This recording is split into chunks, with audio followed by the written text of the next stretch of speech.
them come. This is their fate. My bird, man. All right. Welcome back to the House of Wolves podcast. I am your host, Deontay, here with my friends Jalen and Josh. They met up this week, so they've been coercing behind my back lately, but nah, it's all good.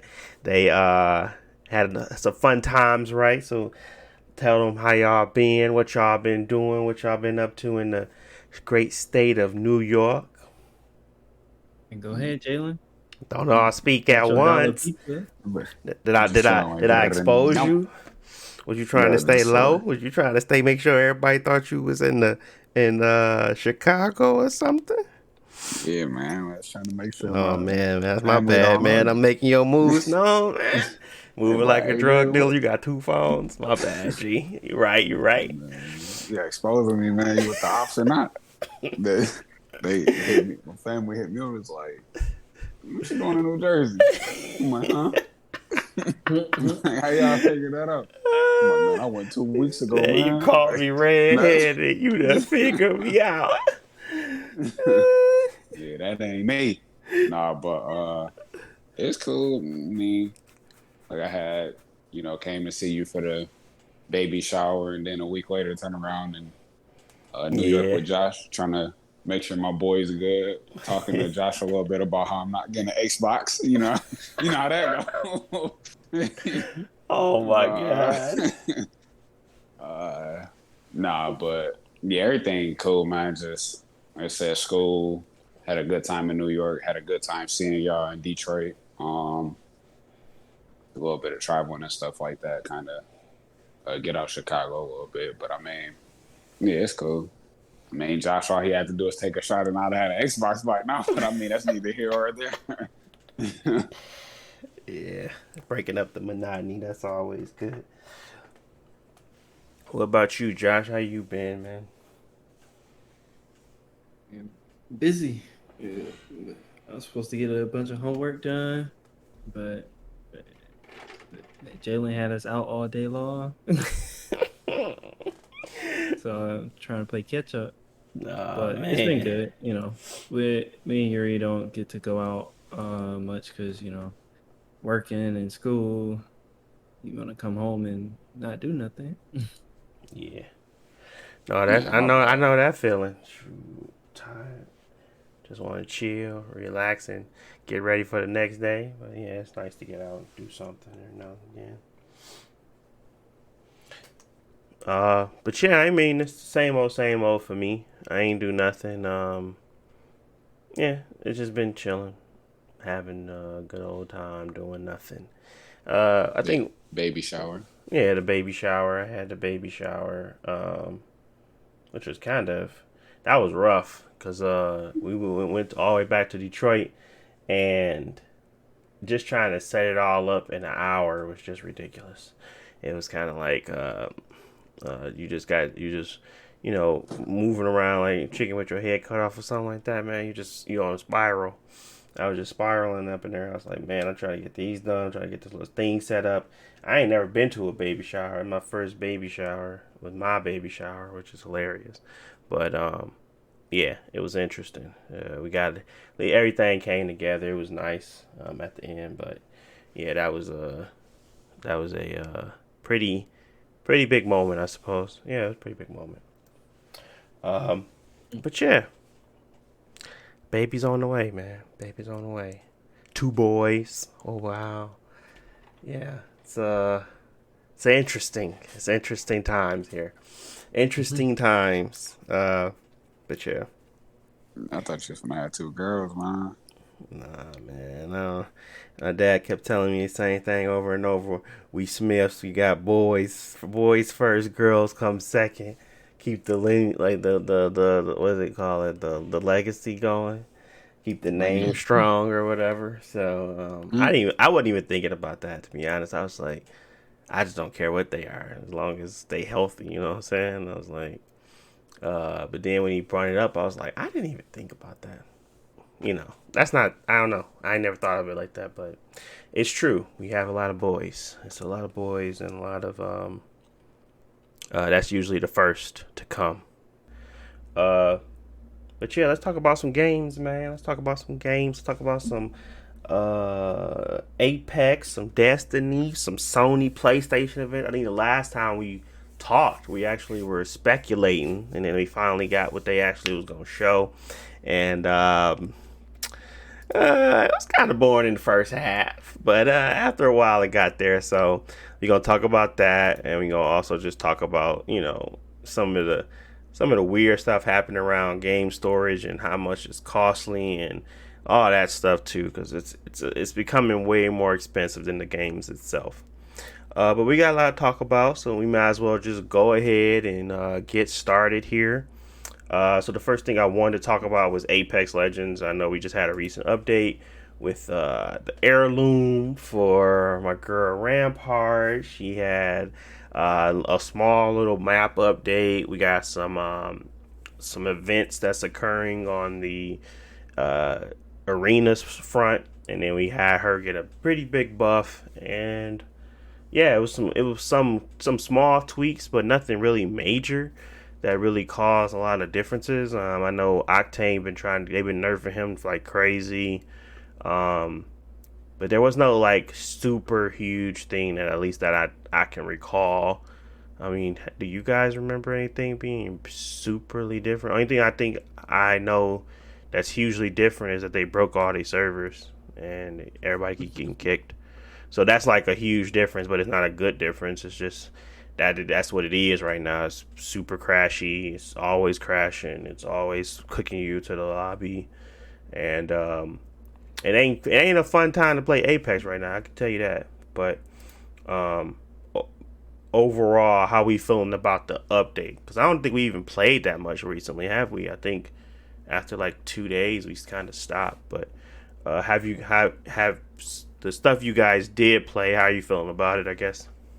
It seemed okay to me. Like, I guess the biggest thing that I saw, but I don't know how much it affects things, is like Rampart being able to take Sheila and go around with it. Because, I mean, Sheila's pretty strong in the right hands, and just being able to not be stuck in one spot with it could make some situations a lot more difficult, because she, it's her ultimate, and it does pretty decent damage. Otherwise, yeah, I haven't played much because the event came out for me like right when school started, and I've just been busy with that. And same thing we all, so our schedules ain't matched up that much.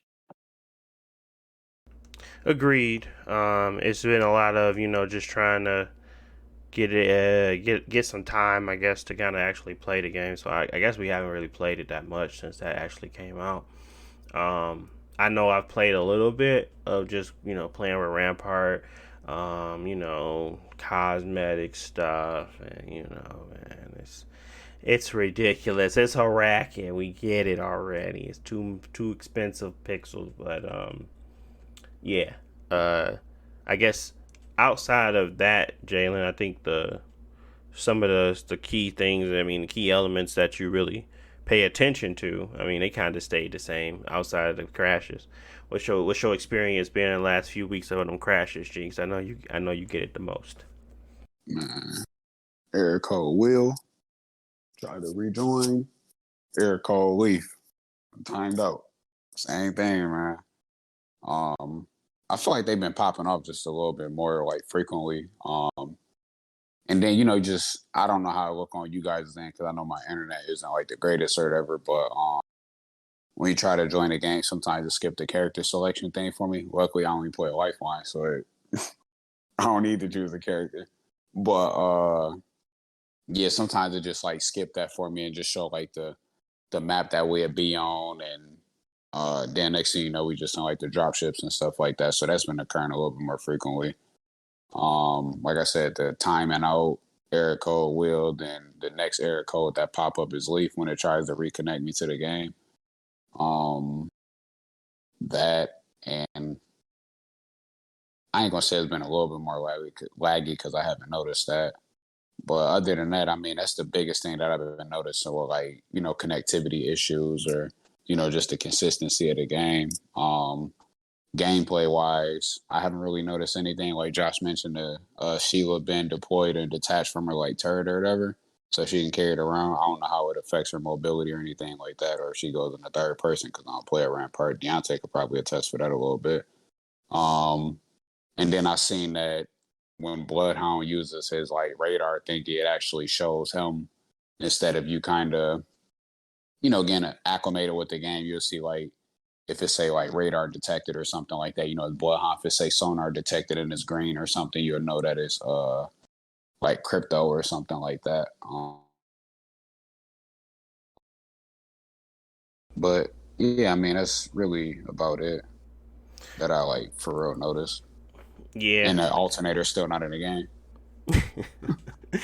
Man, you ain't gonna never let it down with that alternator.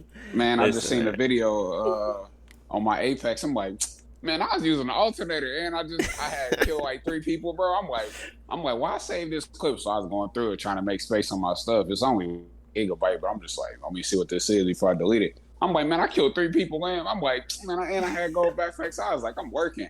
But I guess what I had in my hand? Alternator. I mean, of course. This man so hurt about that alternator, man. I mean, it was funny when they did it because they took both your weapons. They did the Spitfire and the alternator. I was like, dang, man, that's crazy. You gonna have to move on. You got to move along. Told you to move along, Chief. But teamwork something with them. Teamwork something. But yeah, I think the biggest thing is Rampart. The biggest thing is the cosmetics. The heirloom is obviously a collection event, so they're getting big bandos right now. I like some of the cosmetics. If that's something that you guys are into, obviously I'm that type of guy, so I do like the cosmetics. I like the Lifeline one. I like the Pathfinder one. I like the Fusey one. I like the there's a few that are really like stand out, and there's a lot of meh, to be honest. I don't think this is like a great collection event. I don't think that the cosmetics are worthy of everything, but if you really want the heirloom, that's what you got to do. If you want it for a cheaper price, of course. This is the best route to take versus waiting and just trying to get the 500 packets unlocked and then get one. So if you are interested in that type of stuff, the collection event is going on. That's how you get it. That's how you get the heirloom for Rampart. It's a wrench. It's okay. It's not the greatest heirloom I've seen. It's not the worst either. I still put, I don't even know who I would put. I think I would put Octanes in the bottom because his junk just trash. It's a switchblade, but I don't know. Between all of the heirlooms, I would say his. But yeah, I think it's pretty standard. I just wish that their servers didn't crash like constantly. I don't know what's going on, but they're like constantly crashing now. It's constantly being a problem. It's constantly just like kicking me from the menu and not being able to get into games, and it's just a very annoying experience. It was already annoying. Like Apex has never had the greatest servers. Now they just broke them to completion where it's just like bad. So hopefully give it a week or two. Hopefully the code is up to, mesh again. But right now it's just not a great experience. It's not fun to play, and it just seems as if you just constantly getting error coded out versus actually playing the game. So that's not a good look.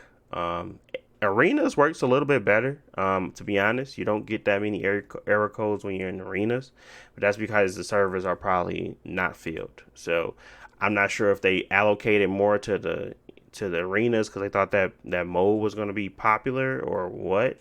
Not arenas in itself, but I mean like the mod takeover or whatever. But those are a little bit more stable. But it's unfortunate that happened. But I mean I guess that's just the way it is when it comes to these online servicing games. Is that sometimes when they introduce a new patch, they introduce new problems that they didn't expect, and it causes issues for everybody. But until they fix that, it's still free, I guess. I mean, I could cut them some slack, but at the same time, I'm like, come on, G, y'all make us spend a lot of money for this game. You entice us to spend a lot of money for this game because you don't have to, I guess. but you entice us with these things, and you have this drip feed of stuff. So I think I expect a little bit more, but understand that problems occur, and it's not like I want them to crunch to fix it. I don't want that to be the case, but I would rather them have the expectation that people are going to play their game more often than what they expect, because it seems as if it's constantly being server errored out because of lack of servers or inability to connect to servers or whatever the case may be. I think they just have an overwhelming force of gamers that want to play their game, and they're not allocating accordingly. So this is what you get when that happens. You get a little bit of a annoyed fan, but I think it's fine. I think they keep going on the right path. They made Rampart viable. I've seen so many Ramparts play in that game. She's pretty broken, to be honest. Right now, she has the ability to hop with a turret, and she also has the ability to quickly descend or to start up her turret. So she has a lot of crazy glitches that she does right now that they need to fix.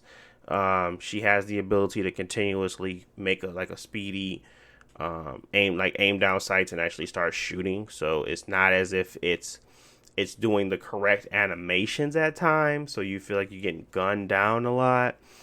She wipes whole teams. Rampart has become a really good, solid character. Now, if you know how to play with her, that becomes even better. But most people, they're probably going to try to turret. They're probably not going to really use it in the proper way, and they're probably going to give up on her. But you play with her a little bit, you probably get yourself a good week, and you'll probably become solid with Rampart. But maybe most people won't do that. I don't feel like she's breaking the game just yet, because she still has a lack of mobility when she does that. But it's pretty strong. It's pretty strong. I won't lie and say it's not strong. I just hope that they don't be like, nerf, nerf, nerf, because sometimes you just gotta let stuff mellow out. I still don't think Seer was too overpowered.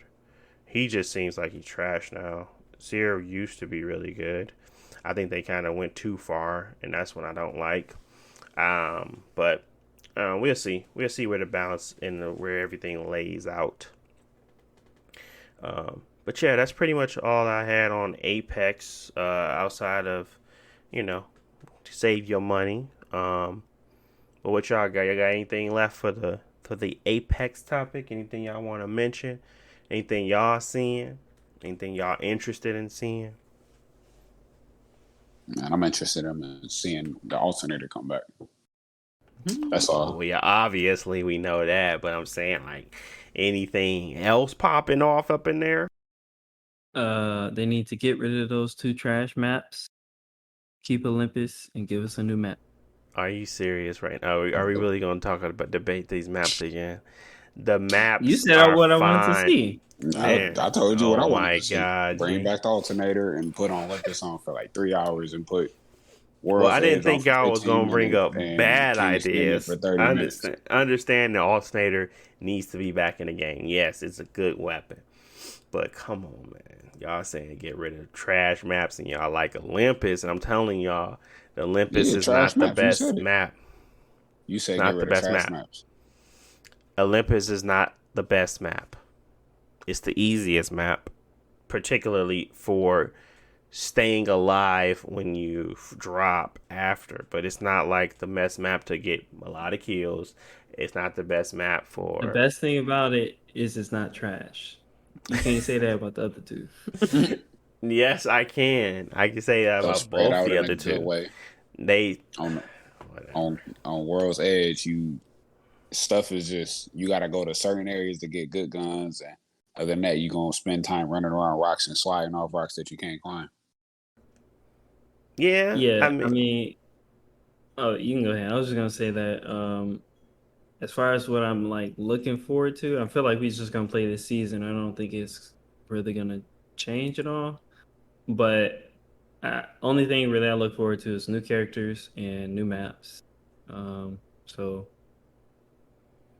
as long as the characters and the maps are good, then I feel like we can keep playing. I guess modes too, but they don't really come out with like permanent modes. So No, they don't. Not that often, but we should try to get arenas another go. I think we didn't give up on it. I guess we just stopped playing it because we just started playing Battle Royale again. But I kind of like the pacing of arenas more now than I like the Battle Royale because it's just slow and we only play one map. And yeah, when we do play every map, but really we only looking forward to one map, and it's starting to become more boring to me than arenas because at least I can engage in gunfights or get better at shooting or whatever the case may be, whatever weapon I want to choose to play with. It's a lot more of a I choose my type of fight type of style versus the other game. Battle Royale is kind of like I choose what I get, and most of the time it's like it's either a quick experience or a long drawn out experience, and we rarely get the ones where we are rotating correctly, getting our fights and getting into fights quickly and getting out of fights quickly. We rarely get those type of engagements. We mostly are really, really, really hard to fight at the beginning, or we don't have any fights and we wait to the end and then we just win off of 3 or 4 kills. So it's a balancing act with Battle Royale, and we just have to, I guess, 1, get better at rotations, 2, know where everybody's going. That's impossible. I feel like people do it and they're very smart and talented when it comes to that game, but I just think it's like at that point it ain't a game, it's like work. Like, man, I don't want to know how to rotate the map. I'd rather just play it and have fun. So that objective is to just have fun. So I think Arenas does that in a better way sometimes, not all the time. But yeah, I'm looking forward to the new characters. I'm looking forward to playing with everybody and figuring out who gonna be my main because I still don't know. And yeah, I enjoy it. Enjoying Apex, not the crashes. But the next topic I wanted to talk about, and it's I don't even know if any of you guys actually watched the Sony PlayStation thing or even seen anything about the Sony PlayStation thing. Am I the only one that's still in PlayStation's corner? Am I the only one that actually cares about what these guys do? Josh tried to give me a PlayStation. He tried to tell me to get a PlayStation hoodie when we was at H&M yesterday. He was like, I don't care about them. I got the joggers for it. Man, what? Yeah, man, I got the joggers. I didn't get the hoodie. The hoodie was trash. But I got the joggers, G. There were some joggers at H&M. I bought them. They're silver or black, No, and then they had like the silver PlayStation. Silver PlayStation logo. Yep. Nah, man. Yeah, man. Yep. Dang, that's crazy. Dang, that's crazy. Yeah. It was interesting times, man. Interesting times. But it was a lot of games that they showed off. A lot of things that they're very mysterious with their games. They ain't gonna tell you much, but they gave me a little something. And pretty much the first half was all lame. Talking about like 30 to 40 minutes of just lame stuff. I'm like, bro, I don't know why this stuff is in here. You can cut it out. We've seen it all. I'm talking about why y'all still showing off Deathloop and that y'all come out in a week. Like, stop showing me stuff that I don't care about. I already seen Deathloop. It's a great game, but I'm over there snoring at that point. I'm like, y'all just don't know how to put together a good showing. That's what it is at this point. Y'all don't know what y'all doing. So, as usual, they say the best for last, and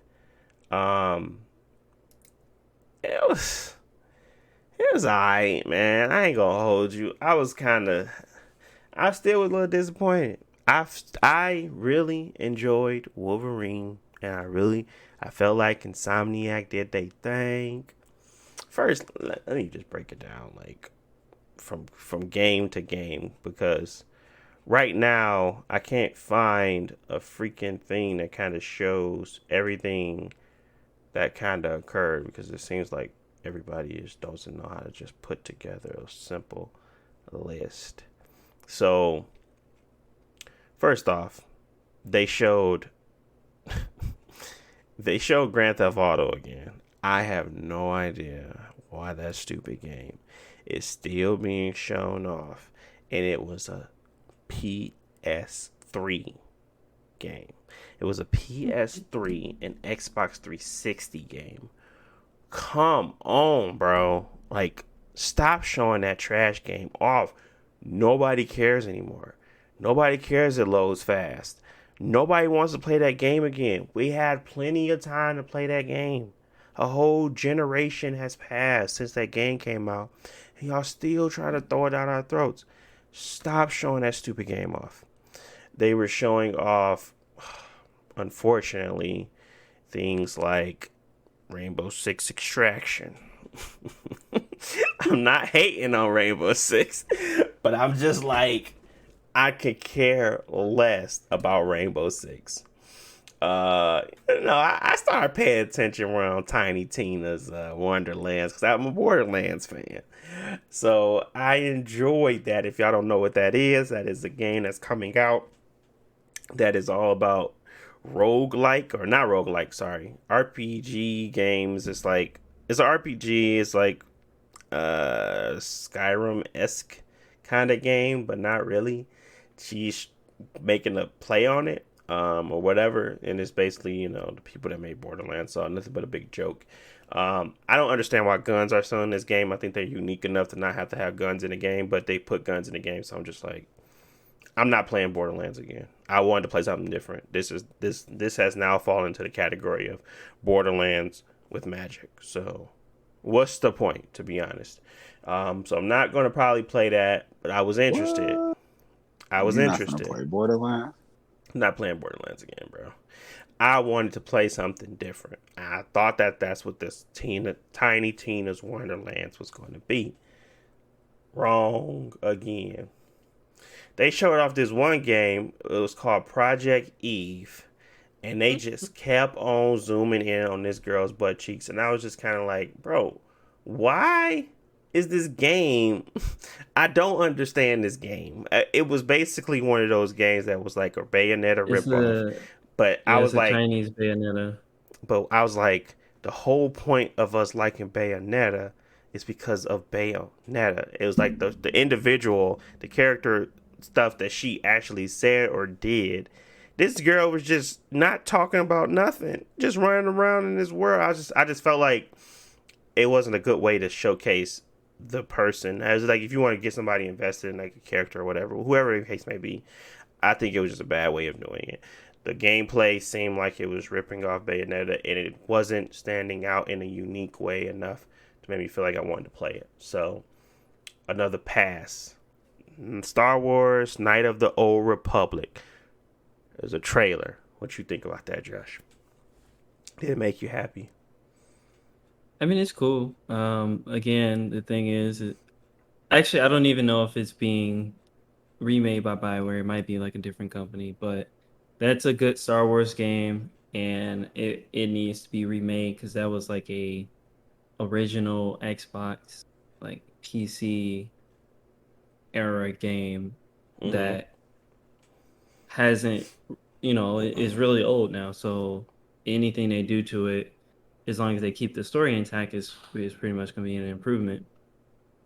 But it was just not even a trailer, it was just a logo reveal with, the dude standing there. So I can't really say it's anything too exciting, other than I hope they show more of it and we hear more about it soon. But I feel like that's going to be a long time out.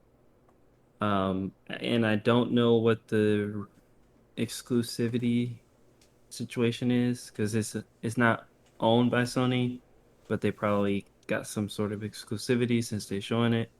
So it's gonna come out PC day one, but who knows when it's gonna come out on Xbox. Right.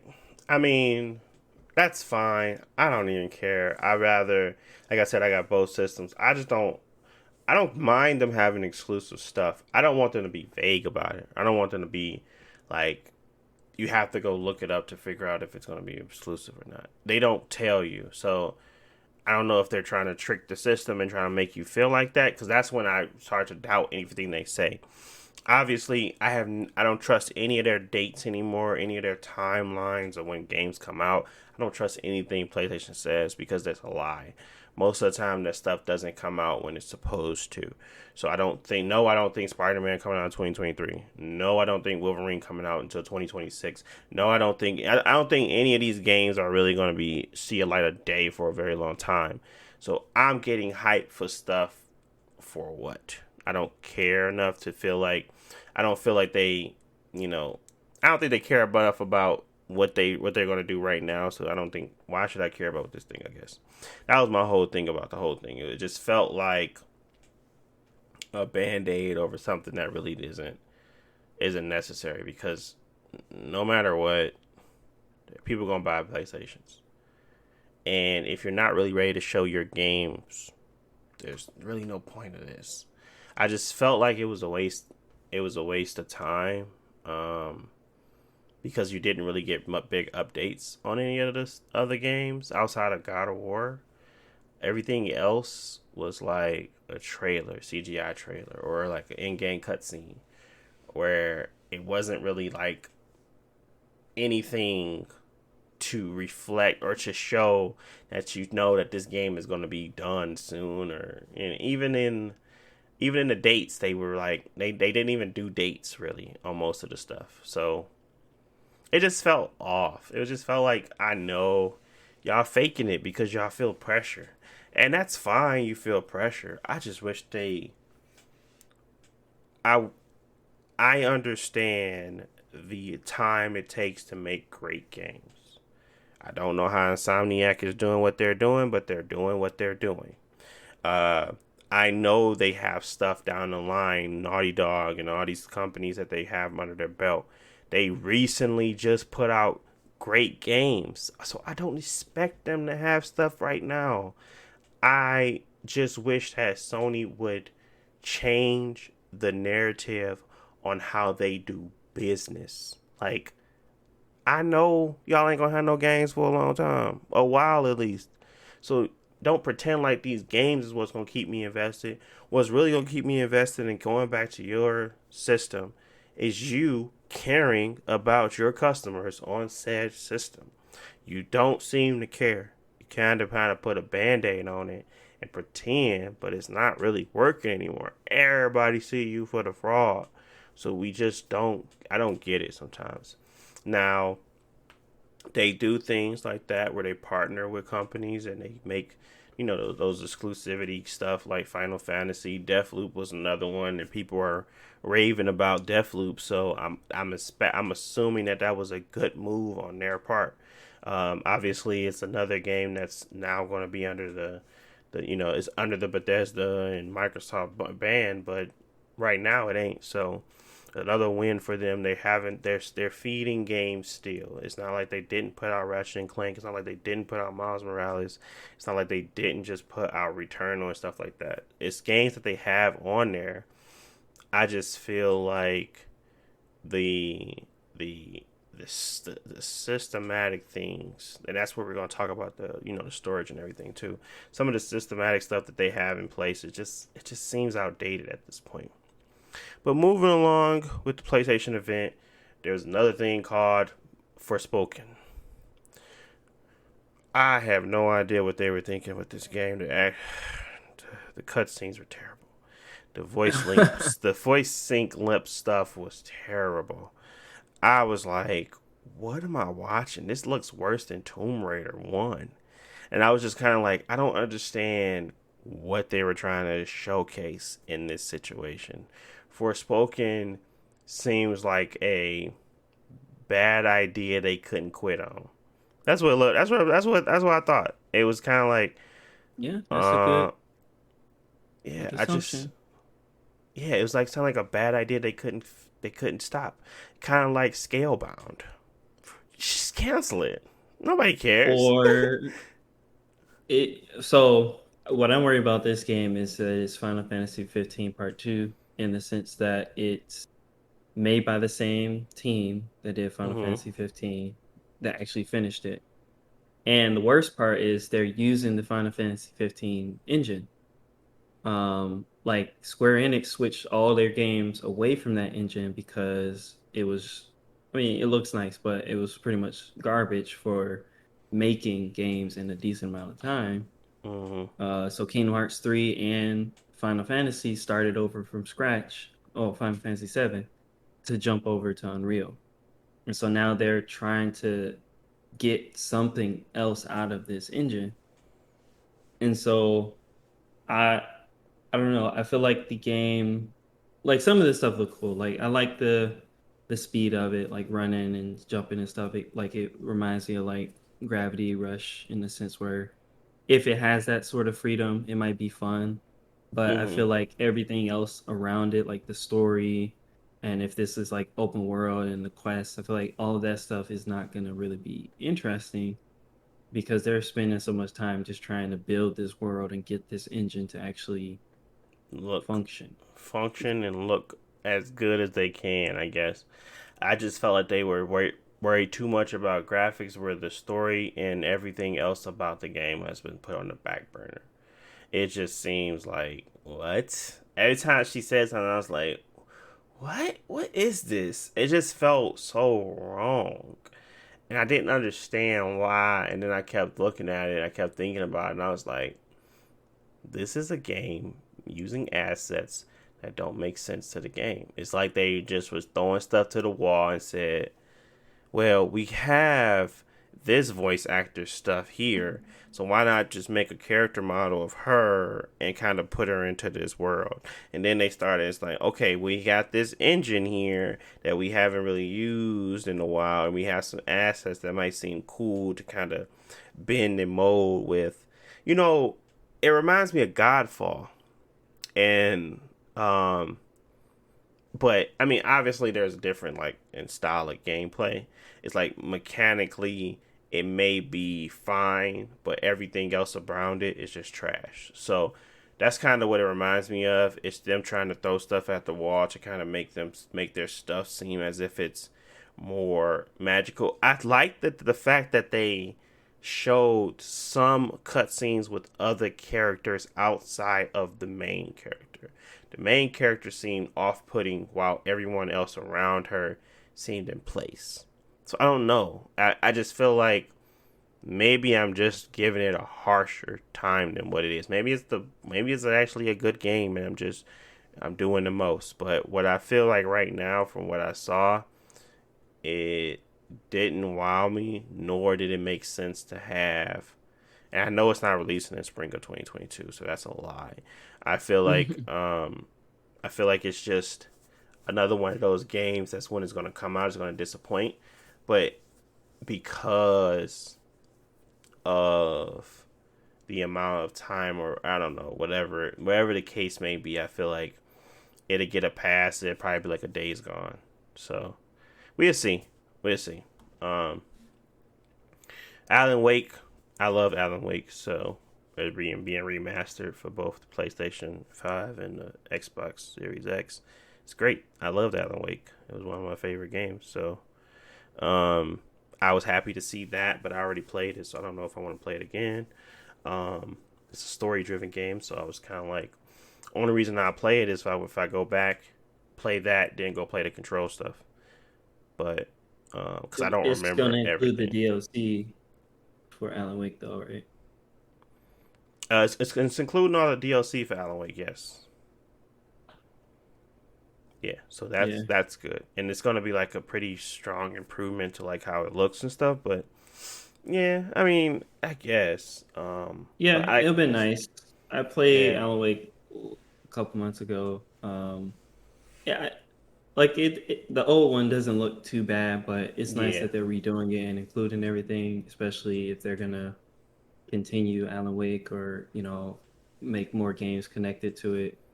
right, It's right. good for people to be able to play it because I guess you could only play it on 360. Um, or like PC up until now. Yeah. So, that's another cool thing. And then we had, they were showing like, the Grand Theft Auto. They finally showed gameplay of it on the PlayStation 5. Looks just like it was on the PS4. So I was not impressed. Ghostwire Tokyo is still on my radar as a game that may be okay. It got pushed back again. As I thought it was always pushed back, though. I don't think this was an announcement of it being pushed back. I think it was already pushed back. But it obviously they're saying now it's in 2022. I'm pretty sure it's not coming out to 2023. But those games are it could be interesting. Like I said, it's more so it's based off if it's your cup of tea or not. I think it's a timed exclusive. Yeah, because it will come to PlayStation. It will come to Xbox, I'm assuming. Then we had Marvel's Guardians of the Galaxy. This was a much better actual, why can't I think of it? Commercial or trailer. This is a much better cut trailer. Actually felt a little bit better to see. Obviously, I don't like the fact that you only can play with one person, but I always liked the Guardians of the Galaxy. And I always thought they were a pretty cool anti-hero group, but we'll see if it's worth the time. I think Square Enix kind of fumbled the bag when they made Avengers, and I don't really want to. I don't think this is Square Enix. Who is this? This is who is this? Is this Ubisoft? No, it's not Ubisoft. Who is making this? I think it's Square Enix. It's Eidos. Yeah. Montreal. Yeah. Yeah. Okay. I knew it. Yeah. Yeah. Same thing. I feel like they. I feel like the gameplay is going to be trash. But if the story is okay, I'm fine with playing a game that's just, one playthrough, you're done type of deal. If the story is good enough. But I don't think it's going to be some wow factor when it comes to gameplay. I think it's going to be pretty boring, to be honest. And yeah, we'll see.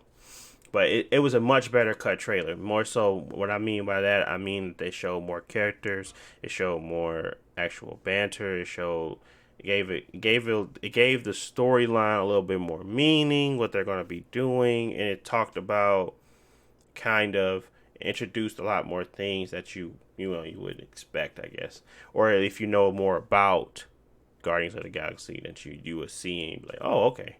So I thought it was a much better cut trailer than the first time. The first time it was just like they showed it off and then they just cut into this very glitchy like in gameplay, which is fine because I rather have gameplay than anything. But sometimes when you're trying to sell something, you probably want to lead with a good trailer with a good function, and then maybe jump into a boss fight versus what they were showing. They were showing them walking around the banter, and it was kind of like just off-putting a little bit. But this trailer definitely helped get it back on that right track where it felt like a actual solid game. Any thoughts on that, Guardians, Josh? This is the part where I turned off the conference and I stopped watching it live because it was just going too slow. So I didn't see Wolverine live. Like I watched that stuff after because they wasted like 40 minutes of me just sitting around GTA 5 garbage, and, bro. Yeah, it was pure garbage, Gene. Then they had Blood Hunt, and I thought Blood Hunt looked cool, but I was so sleepy by that time. I was like, man, forget this. And then they finally started showing off the actual exclusives, those Sony studios, and obviously they talked about Uncharted and it's coming to PC and everything. But I was just like, that game looked great already. When you kind of hit your peak, it's like, what can you really do to make a game much better? They did that with a lot of their games early on. I can understand maybe Uncharted being like 4K, 60 frames per second, but I don't know. I just felt like it looked the same.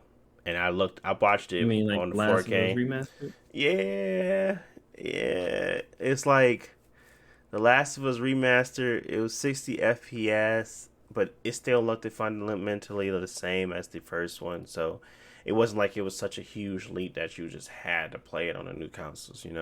Just like Uncharted, it's not going to be a big leap because they really pushed that stupid console to its limits, man. It's like it's like there's no need for it, because if I play Uncharted 4, A Thieves End, which I still have, and I play that on the PS5, it looks good. Doesn't look terrible. Looks like a good game. So, doing so, I would rather see them remaster like the Uncharted 1, 2, and 3, so that I have a Uncharted 4 experience for each one. Like, they look that good. So, I'd rather them do that than waste their time on giving me a legacy collection. It's cool to bring it to PC though. PC players, they want to play it, so they get the opportunity here to do so. And then there was the, what is it, Marvels. That's where it finally got good. Finally got good, y'all. I'm talking 40 minutes into this thing. They announced, and it's just a teaser, but it's Marvel's Wolverine. Marvel Wolverine, people. Insomniac is taking the helm to actually make a Wolverine game. And I was kind of just like, that makes so much sense. It felt like the perfect fit for an Insomniac game, especially because he's a darker character. They do dark comedy sometimes, and they know how to make a good fighting game. And Wolverine is one of the most, in your face, beat 'em up fighters I have ever seen, and the hero fandom. So, I think it's a great fit. I think it's going to be a great game. What was your reaction when you saw that clip, Josh? Yeah, like you said, it makes sense. Insomniac make the best superhero games. Like, they've been doing that for a while. And for them to have the Marvel IPs, it just makes sense because, like, all these other developers like Square Enix, like they keep making trash, and it's like, how do you have Marvel and you can't make a good game?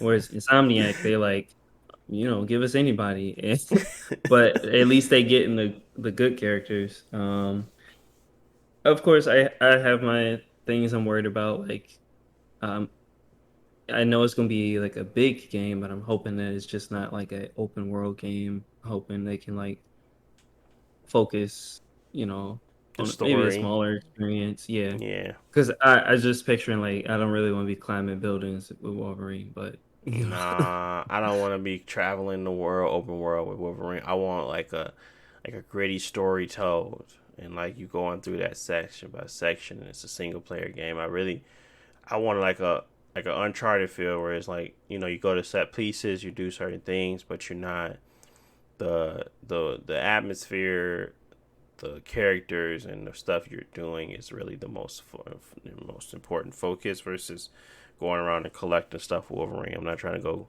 I don't know what he collect, dog tags. I'm not trying to go do that with Wolverine. I'd rather, have a gritty story, a very story driven, a game where your choices impact what's happening next. But I don't know if that's a good fit for Wolverine and Marvel games. I think just having a set game and what's going to happen next kind of thing, like a Batman Arkham Asylum, just telling a really great story is yeah, or even like yeah. God of War. Yeah. Yeah, redemption story is nice.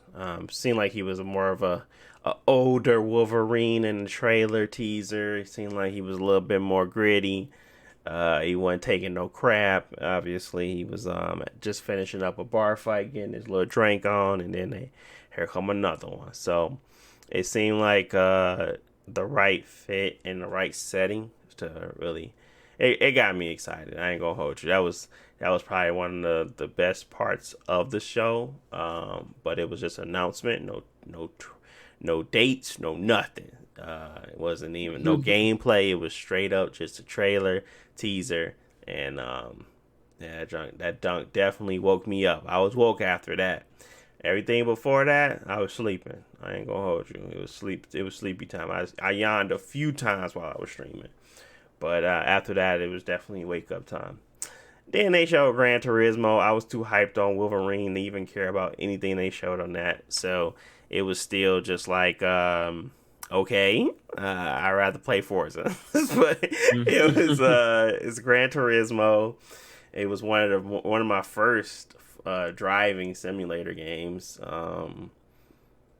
It's cool. I don't know. I'm like, Yeah, I don't like hyper realistic, and I yeah, don't want to be stuck on this circuit. Like, the normal Forza games, it has the circuit too, but at least it's more arcadey in some sense, as compared to Gran Turismo, which it's always been about hyper accuracy, and yeah. you know, Did you ever play any racing games, Jalen? Like any Gran Turismos, or like what was the first racing game you ever played? Don't say if you say Mario Kart, I swear to God. What was your first racing game? Man, I mean, it might have been Mario Kart. It really? It might have been Mario Kart. I don't know. I mean, like, I don't know Because the I know, timeline. when did you I play start? like I guess when you NASCAR. start playing games like Nintendo 64ish, or was you I ain't like? have a Nintendo 64. My grandma did, but I don't know my like first like racing game. But I mean, I played Mario Kart. I played NASCAR. I played Gran Turismo. I'm trying to think. NASCAR and Gran Turismo was on the PlayStation. Mario Kart was on the Nintendo 64. I had like the little wheel thingy too for the game. Shoot, it might have been like Gran Turismo and NASCAR. It was definitely Gran Turismo for me because I remember getting the PlayStation magazine and having a demo and playing it because I didn't have a game. I had the demo. And then because my first console was a Nintendo 64, but we didn't play Mario Kart. We played Mario 64. We played like GoldenEye. I remember us playing like Tony Hawk, but we really didn't play like Mario games. We was always playing like the games that weren't Mario. Until like the first time I played Mario Kart was with y'all. I think it was like, yeah, it was with y'all because I never played on my DS. I never played it with anybody else. I played it with y'all the first time I played Mario Kart. But it was Gran Turismo first, and then because I remember it being like the fat double disc.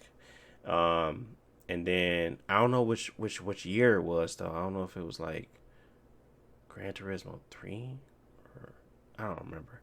But You talking about the 2 disc thing with the fat yeah, PlayStation case? PlayStation case, yeah, and it was a PlayStation Hit Yeah, one, so it was definitely with the hmm green thing. So the greatest hits. greatest That's what hits, I had G. to. But yeah, it was on there. But I'm trying to remember because I didn't have a wheel because my aunt used to buy all this stuff. She was really a big gamer too, and we would just play her stuff. But yeah, Gran Turismo has like memories. I have memories of playing it, and I remember like having a good time playing it. But it was really just like how to not crash the car and get around the course. I really didn't play it like that, like no strategic, nothing like that.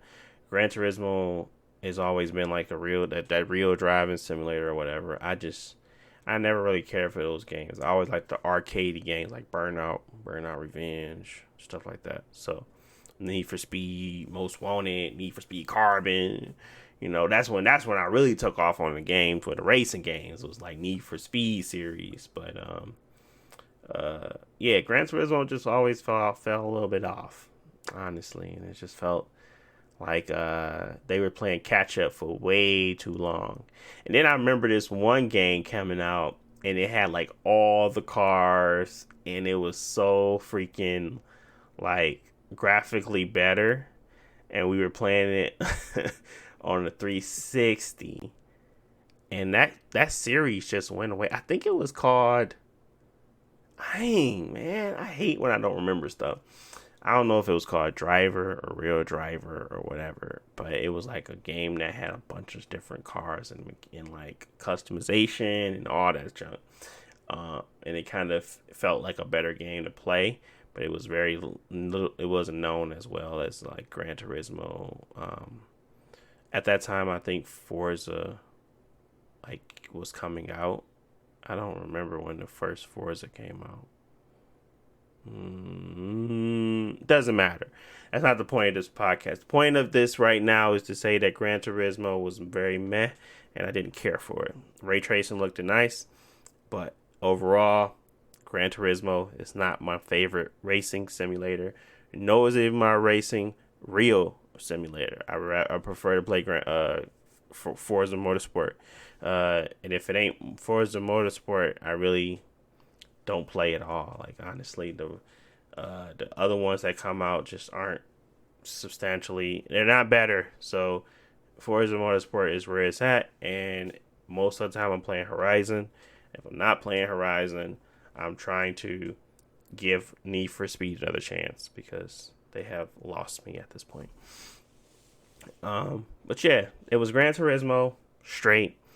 Then Marvel's Spider-Man 2 popped on, and boy, oh boy, he got the fancy suit. You saw the suit, Josh. You saw the suit with the spider legs, and then you had my man's Miles Morales. He still had the fresh cut.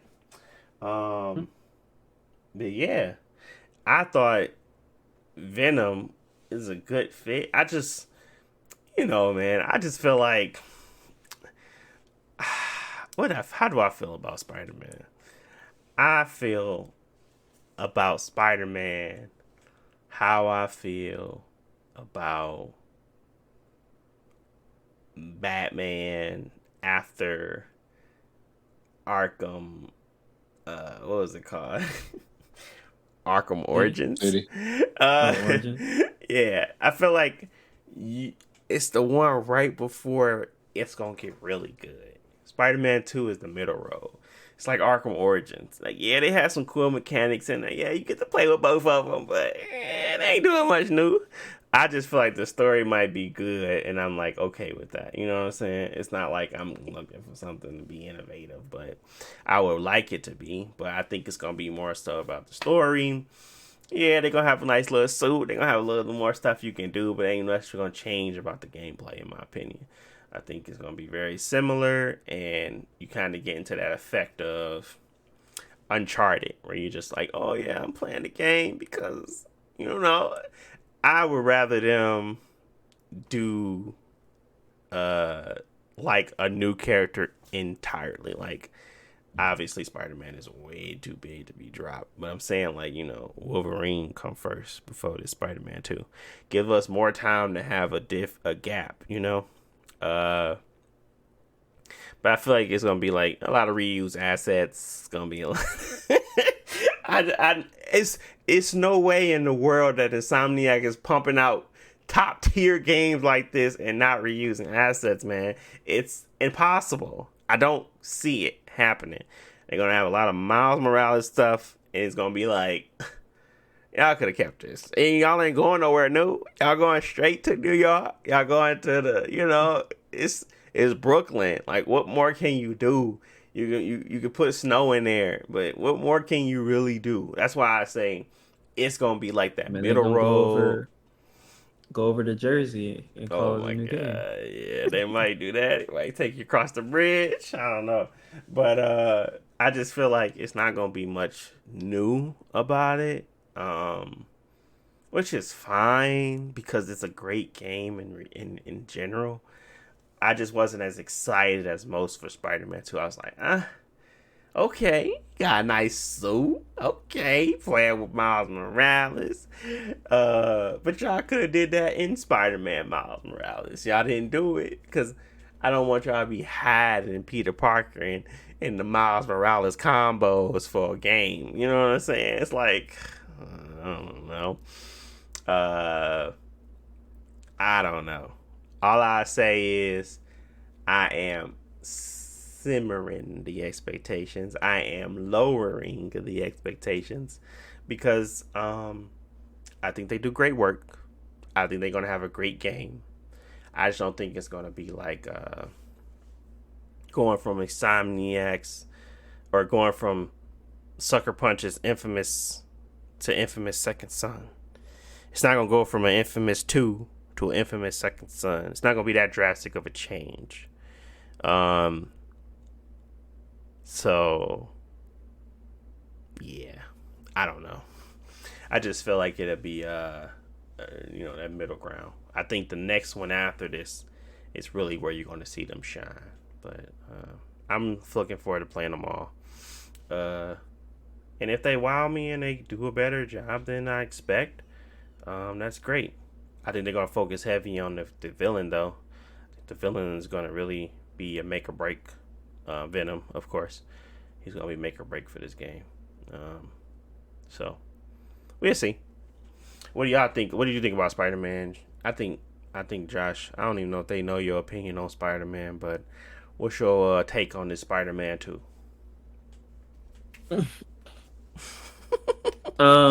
It's fine. Like I like Spider-Man and I like Insomniac. I was talking to Jalen about it where a lot of Sony games like they get like super popular and like people like these are the best games in the world, and it's like it affects your opinion on when you play it.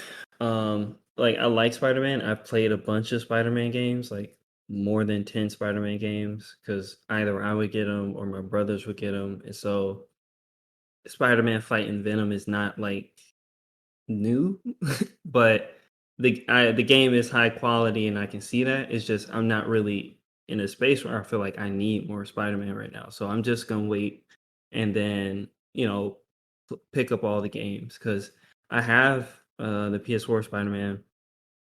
I played it for an hour. I swung around New York. And I'm like, yeah, it's New York, and I put it down because I don't care about open world games. And like I said, I play Spider-Man. But as long as they keep making really good games, I'm always going to be interested in what Insomniac is doing, and especially when they come with more characters that I haven't seen a lot of, like, oh, we got Wolverine, or they got Deadpool, or they got more X-Men or stuff like that. And it's like, oh yeah, I'll pick those up because maybe it's a different experience than Spider-Man. Yeah, that is true. Yeah, I it's the think. same thing with Batman for me. Like, no Mhm. matter how good Batman is, like, I'm kind of tired of Batman. So, Yeah, I mean, yeah. Um, I agree. I agree with you. What you're saying there. I think the same thing with Uncharted, but I kind of treat them as movies now. It's really long movies. Where you kind of get a story and you play that story. I'm like, I have never been driven by the gameplay of Spider-Man to finish it. Always been driven by the characters and what's going to happen next. The gameplay to me is very 2013ish. It's kind of like it's not stimulating anymore. If that makes sense. yeah. It just seems as if you're going through the motions. The last stimulating game that I was like, ooh, this is nice, was Ghost of Tsushima. Like, because the story was trash. And all I cared about was playing a samurai, running around, and killing everything with the samurai way. I'm like, I'm not sneaking up on nobody. Come on, come get it. And that's kind of the reason why I really love that game, is just simply because of it just felt fun to play, and it was fun in a different way than most. Obviously, they have a counter attack and like adjustment system or whatever you want to call it, but I enjoyed that gameplay enough to kind of really take that into like strong effect. God of War, no, it was a great story, and God of War had really refined their gameplay, like with this over the shoulder camera. Was it groundbreaking in a lot of ways? Yes. The camera's work, everything was really great. But at the end of the day, you're just hitting the button. And I felt like, yeah, they tried to throw some puzzles in there. Yeah, they tried to do certain things to make it not as repetitive. And honestly, me, the actual locations did so much of the heavy lifting in God of War. I'm talking about going to these different worlds and exploring them. Did so much work for God of War. I know that if I'm going to the same places in God of War 2, I ain't doing none of the extra stuff. I ain't gonna hold you. But it was so much of how how you can bring, like, how a camera change can bring the world and make it feel so much better than what it was before. Like, you had that top down camera in God of War, and you going through these places, and it's like, I'm just going in here and I'm fighting these people. But then when you bring that camera in close, you get to see the details, you get to see the world they build, and you get to see this whole different transformation. And that's like, they put so much work into that. That game it far succeeded my expectations, but it was still kind of like, yeah, and that's why I always give it a 10 out of 10, because regardless of how I felt about maybe how the gameplay and the variety of the character of the enemies was slow and lackluster, regardless, they changed so much to the point where it was a new experience. Even though I'm playing God of War and I'm dealing with Kratos crazy, so I feel like you got to top your hat off to some people like that, and yeah, it's just the world building is really truly important to me at this point. And it really stopped becoming about really having really strong gameplay at some point when it came to PlayStation, because I need it. And anything I play on the Xbox side, I'm like, bro, I'm not playing this unless the gameplay is solid. Like, right now, what's driving me in Psychonauts is the gameplay plus the story. So it's a cool mix. I really enjoy Psychonauts too. But it's it's one of those games where it's not like I feel like they put a lot of production behind it. I feel like they did a lot of money. They put a lot of money into that game. I think it's a really solid, polished game. It's not some clunky crap. It doesn't feel bad to play. It feels like a good story. It feels like they actually took their time. The writers were writing. They weren't just playing around with what they were doing. A lot of voice acting, a lot of stuff. It just happens, and it just seems like it's natural to kind of, continue on through the story or whatever. But then there's other stuff where you see it and you could tell that it's kind of copy and paste, cookie cutter. I feel like Spider-Man 2 will have that type of situation when it comes to the open world. It's an open world game. So you got to have the open world gimmicks. You got to have let me go collect everything at the other places. Let me go take the photos at every city and state that we want, or like the landmarks or whatever again. Maybe let me go break up the monotony, or let me go stop some crime. It's like, yeah, I know y'all can make it look spectacular. You can make it jump on a car and put me into a cutscene and then stop the car. But at the end of the day, it's the same thing. So it doesn't really help how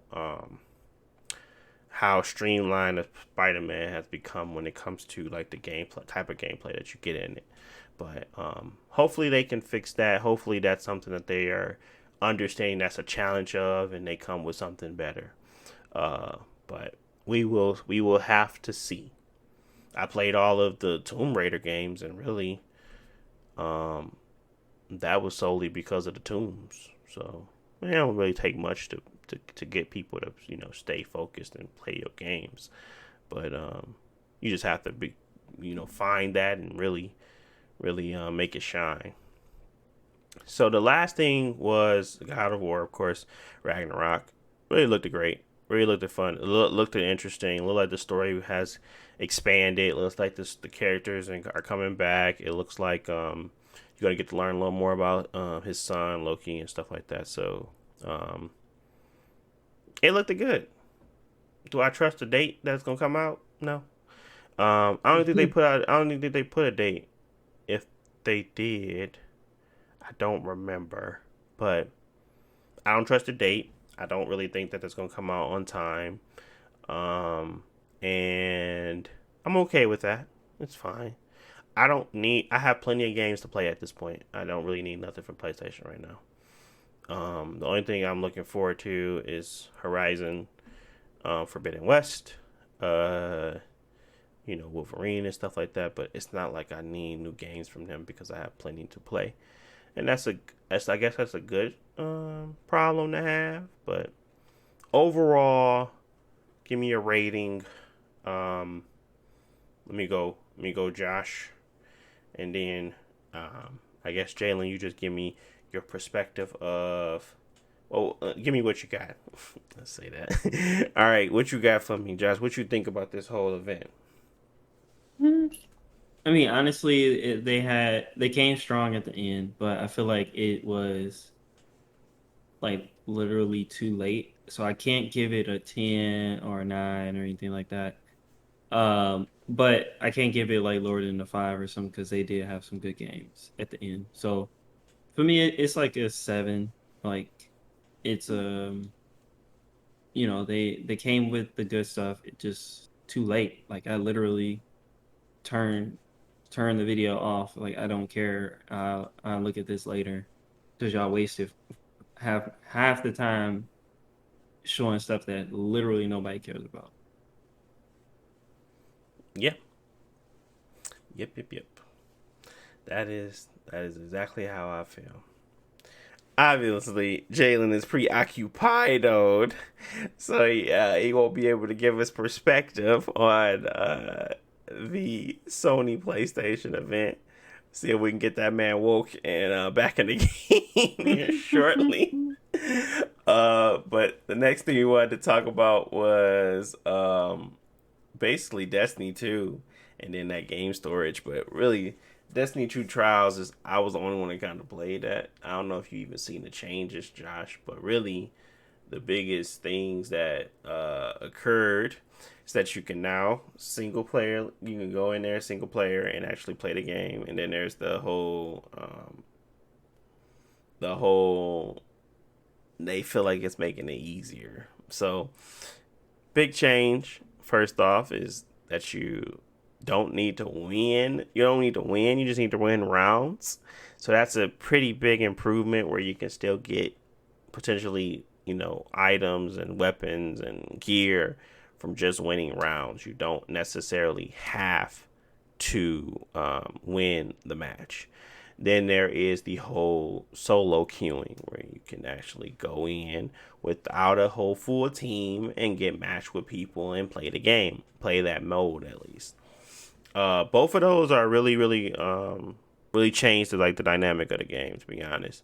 I think a lot of people are playing it more often now, as well as people are feeling like they have something to do on the weekend. But I don't know. I feel like there's a downside to it too. Have you seen any of this stuff about the trials and anything, Josh? I think I read a little bit of the patch notes when they came out, but I didn't really dive into it. But it seems like it would be good to get more people in the trials because that was always the issue. It became more and more elite, and with like the meta and everything, people felt like they were, getting cut off. Like if they put good items in trials, then the average player can get it. And if it's like not good, then it makes the really good people be like, well, why am I putting all this time in here if it's not really worth nothing? Um, I think they probably did aim for the too easy side of it, but I think that's okay as long as they can still give the top players something to aim for, where it's just like a title or even bragging rights. But if the top players feel like they can play like all day long and feel like it's worthwhile, then it doesn't really matter what drops they get. Mm-hmm. But just having more average players in the game will make trials like a viable game mode where people will actually enjoy it again. Yes, I agree. There's other things that they put into place where if you continue after getting 20 round wins and you continue to play, you don't never release you never reset your ticket, you have more higher chance of getting like higher end drops and adapt weapons. So there's things you can do to continue to get more rewards, and it keeps the top tier jokers out of your pool of your, oh, this is my first game and now I'm getting stomped on. So there's incentives for them to continue to play and not be in the pool where you're matchmake with people that's like under 20 rounds won. So regardless of what you do, they're going to matchmake you based off rounds and your player ability. So if you got only rounds won and they're stuck at 20, they're not gonna put you with the people that won 20 rounds already. They're gonna put you with the people that's only won 5 or only won 2 or 3. So whatever the case may be, this is what they want to put you in so that you have a more of a stagnant and not so, oh, we got 2 people, we're fighting these people and then it goes crazy. So most of the time, right before you get to the 20 wins, you're in a pool with people that's probably in that similar stat as you, and then that's where it kind of gets a little muddy. So that's where you got to start really playing hard. So I think it's doing a good job. I'm just nervous about the whole people getting discouraged because they don't have a full team. Right now, the solo queue people go in with people with full teams. So I don't want people to get turned off by it, play it a few times, and don't never play it again because they're solo queuing with full teams that they're fighting against. I have beaten full teams as a solo player, which is fine because they're not that great. But sometimes it is a trouble. It's like a harder, task because they have the communication, they have everything that they need to have, and sometimes you just don't have that communication with your team to kind of win a fight. So you have to get picks on your own and try to implement different strategies to kind of get the pick, so that way you can still stay alive and help your team not get steamrolled once you go down. So there's a lot of situations that I was in that happened, but where it was basically 1v3s and I win the game. So it was times where that happened. There was times where I would lose because my team would just go get killed and they would just come steamroll me. So it's a mixed bag when it comes to the people that you're playing against. But before, I couldn't play at all. So I would rather have the ability to play than not be able to play at all. But regardless of what's going to happen or what they're going to send my way. So I think it's still cool. I enjoy trials. I enjoy the competitive nature of that type of stuff. And for me to be able to go in there and also get pinnacle rewards for the week and have something else to play outside of just regular Crucible, it gives me a bigger avenue to not have to play anything PvE related again. And it also gives me the ability to kind of continue to grow my character and get, higher tier drops. So it's a win for me because it gave me another mode to play. It's a win for me because it gave me more items to chase. It's a win for me because I no longer have to depend on having a team to jump into it. Just like Iron Banner. I dominate Iron Banner. I never go in with a full squad. And it's easy because I can just jump in and go. It's not like I need another team to win some Iron Banner matches. Would it be better? Yes, but that's how you get better at the game. I feel like you just put yourself up against the odds, and the same thing I'm doing in trials. It's just putting myself up against the odds, and I feel like I become a better player. I have more difficult fights to have, and it makes me easier for me when I get into those situations because that's what I'm used to. So, I like it. I enjoy it. And if people really want a challenge, go solo queue and try to get to flawless. That's your challenge. If you feel like you got to have a full team, then you crutching. So I feel like there's a challenge in the solo queue. I think there's a challenge when you just playing it regularly, because once you get past 7 wins, you still can keep going, and those fights are hard because you're fighting the same people that's trying to get to their 7th win or whatever it may be. You're fighting tough people. So I think they give you a good balance, and I think that's the smart move to do. I think the rounds was a smart thing to kind of break it out from the wins, because you always feel like you're progressing. Whether you can just steal 2 rounds or you can steal 1 round, even if you get 4-1, you made some progress. So that's good. And then you have a ranking system. So it's just like Lord Shaxx, where you get to a level, you can go to, whatever his name is, Saint 14, and you can get a Ingram drop, and that Ingram drop can be something that you want, or it cannot. But then what you can do is you can take that Ingram drop and you can actually pick. If you had the item drop before, you can pick an item that you want. Like, say for instance, you just want a good roll on a hand cannon.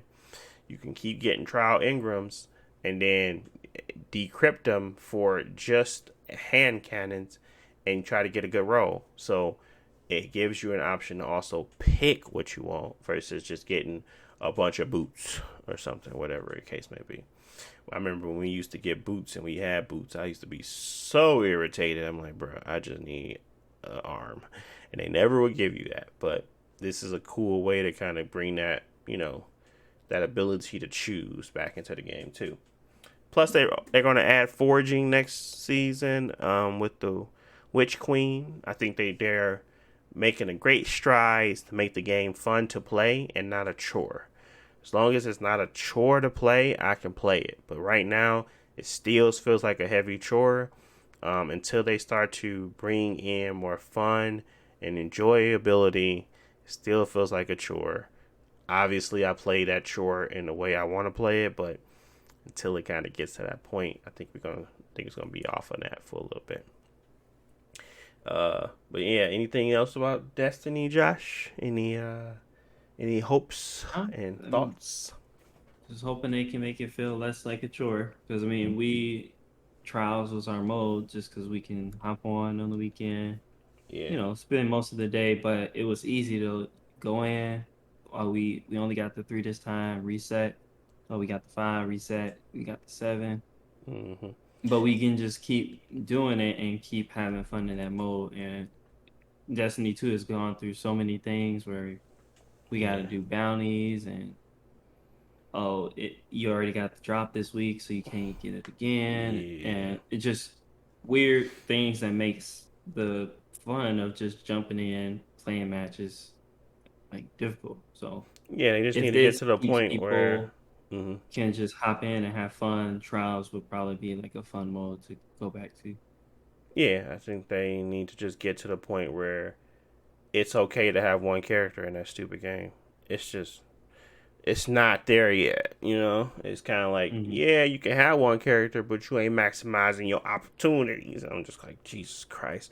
Y'all making it feel like a freaking chore. So, that's where it becomes like a chore. But I don't want it to get back to the point where you don't have to grind for stuff.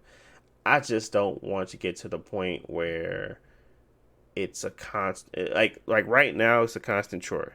Don't drill it back to the point where it's back to Destiny 2 vanilla. But keep doing what y'all doing. Y'all making some right decisions, and I'm gonna keep that same energy when it comes time to play it. I play it because of that. But last thing was kind of just a quick topic about console storage. Console storage is outrageous at this point. It's very expensive. It's like half the price of the console itself. I just saw a 4 terabyte was like $1,000 for the PlayStation 5. And I'm just like, man, why would I put $1,000 into a 600? It was like, what is it, $500? A $500 console. Why would I put 1,000 into a $500 console? Like, that don't make no sense. So I don't know. I think the storage thing is just crazy right now. I really don't see it being any better soon. I just think they need to figure out a way to. I think streaming games is going to become a lot more prevalent. I think console storage is becoming ridiculous, and I would love to keep my games native to the system and like run off the system, but man, if I'm constantly having to upgrade and delete games and install games, and it's just a lot, man. It's a hassle, but I mean, there's workarounds. I can't say that they're not having workarounds for you. You can buy a SSD, normal SSD, and really just stack it up with a bunch of games and just keep transferring back and forth when you're ready to play a new game, or keep the flavor of the week, do that type of deal. But it's just more time consuming. You just don't feel like you're having the best experience, and then sooner or later somebody's paying $1,000 to upgrade their $500 console.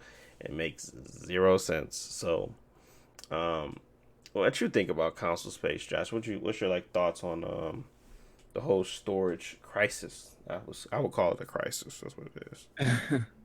Yeah, it really is at a premium because they want to keep their costs down, so they're gonna cheap out on storage. I know Sony did their new futuristic SSD, whatever it is, but they still cheaped out on the amount of storage because their solution didn't make games smaller, so it didn't really help. Um, and now we're at a situation where if you want more PS5 quality storage, you spend $500. And I don't ever think it's worth it because it's it's not needed. It's a real like inconvenience. You can have God of War and Spider-Man installed in your system, and you can't install nothing else. So it's just dumb. Hopefully, with time, those things always drop, but hopefully it's comes sooner than later. For me, I knew that like I got a lot of games. I'm be on Game Pass a lot, so I went ahead and got my SSD. Obviously, the internal storage is still at a premium, but Mm-hmm. having that secondary thing will help. Um, Really, it was just Sony like being slow with, you can't plug in your SSD yet, or you can't transfer stuff yet. But now that everything is getting updated, it should be a little easier to Mm-hmm. manage until prices come down. But it's just crazy like how they keep pushing that cost on the consumer. Consumer. Yeah, man, it's a very expensive cost, and they just keep pushing it on us. Like it's so the best. It's like, and then these games don't care about none of that, man. They like, bro, you a single player game that's like 30 hours. We need 200 gigs, man. We need about 200 things. So Yeah. like, come on, man. You don't need that much. And it's kind of like, the bigger these server games are, I would think it's a server game. How much do you need to run off the console? Like, what's the. Yeah, Call of Duty don't need to be 200, but they No, just man. Come on, man. That's crazy. I just. what game was that? I feel like there was a game uh I think it was Mass Effect. But I just wish more games allow you to install portions of them. Yeah. Like Mass Effect, if I want, I can just do it from the main menu, like uninstall Mass Effect 2 and 3. I just want to keep Mass Effect 1 Right. uh, and save your space. And that could help, especially with like in Call of Duty games where the campaign is 100 gigabytes and the Yeah. multiplayer is another 100. Just let us split it up because if games Hmm. are going to get that big, I It's a, can't give up 250 gigabytes just to play Call of Duty. dude, I'm trying to tell you, that junk is ridiculous. I just think, it's it's this is like a real problem, especially if you're like a real gamer or you play a lot of different games. It's like a real freaking problem, G. It's like Yeah, especially because discs don't do anything. the discs don't do garbage now. I'm like, why don't y'all? And I guess the Blu-ray ain't fast enough or something. Just no more. It's not fast enough to really run a game off of it. It's just for checks, checks and balances. Like, oh yeah, yeah. Just make sure the disc in there because, I ain't trying to have them go crazy, but really, it does zilch for the game. Um, yeah, man. I just feel like it's getting bad out here. It's getting real bad out here, and I I am someone that really would love solutions to kind of make it easier for myself. But I'm like, nah, Gene, this is too much money. This is like your rent for a month for, and you talking about just to store games. Like, come on, man. I just think I think the chip shortage, along with everything else, is just causing it to go skyrocket. But I think this technology is really advanced to the point where it's going to cost this much. So whatever you try to do, it's just going to be expensive. Obviously, Xbox only allows you to do 1 terabyte of additional storage, so maybe that's not enough for everybody, but at least they give you the option to kind of throw in SSDs and change and reroute stuff to other things. But theirs haven't changed. It's $219. It's expensive, but it ain't expensive as like PlayStation. PlayStation, you have to buy a certain kind, and right now that premium is just crazy. Hopefully, being proprietary, it's easier to come down in cost because I really want to expand my storage without having to, uh, you know, move stuff over and everything. But right now, it's gonna But be what it is. ain't it a M2 chip? You gotta open up the PS5 to install it, right? Yeah, you got it's NVMe M2. Yep, you got to open that mug up to install it, and you have to buy the That's right cool. one.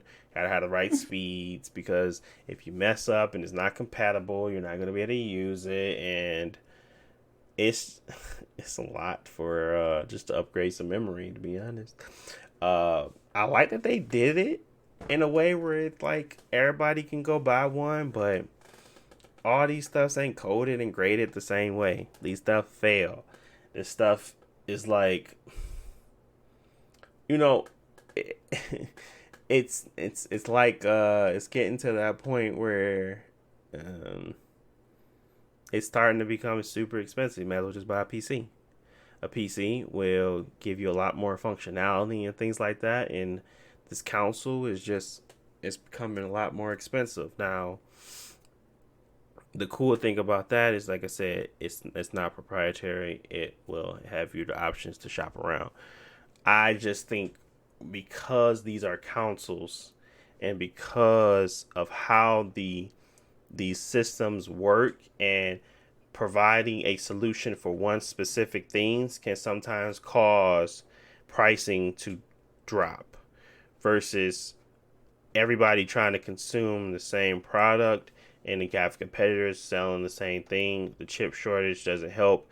It could possibly just keep it up and high for that particular reason because everybody in the market agrees that these are things are costly and that you need to pay more like a premium for it. So I don't know. I don't know which one is better right now. I like Xboxes because it's just plug and play, and you're done. But at the same time, I like freedom to choose. That's why I got Android. So I don't know. Overall, it costs too much. That is the point of this segment. But that is pretty much it. I ain't really got much else to say today. I want to thank you guys for listening. As always, if you enjoy the podcast and you enjoy our topics and anything like that, don't forget to like and sub. This is something that's going to be put up on the BCD Universe channel, and it's going to be wherever you listen to your podcast as well. Don't forget to like or thumbs up in the sections where you listen. That helps us move up with the algorithm. And I appreciate you guys as always, especially if you got to this part. Anything you want to say before we dip out of here, Josh? Nah, but I know I'm gonna be talking about it on the next podcast. I just got my Halo email. Oh, baby. I was finna ask you because I got mine. Boy, I was like, ooh, I had to go to my promotions. I said, hold up. They going out. I saw somebody put something up. I said, hold up. I ain't get mine. Then I saw that mug. Boy, yeah, I seen that mug. I say September 23rd to the 26th. So I'll be on that mug. We'll be on that mug. So. Halo. It's Halo time, baby. So yeah. Jalen, he on his sleepy souls right now, so that's cool. But we're gonna talk about him in the next thing. We're gonna still working on him to get that Xbox Series X. So right now we could throw dirt on his name. He gonna get that mug. He said he getting it. He said he said that Xbox is the best console, period. So obviously we stay tuned, fellas. It's gonna happen. But thanks for listening as always, and we will talk to you guys in 2 weeks. Peace.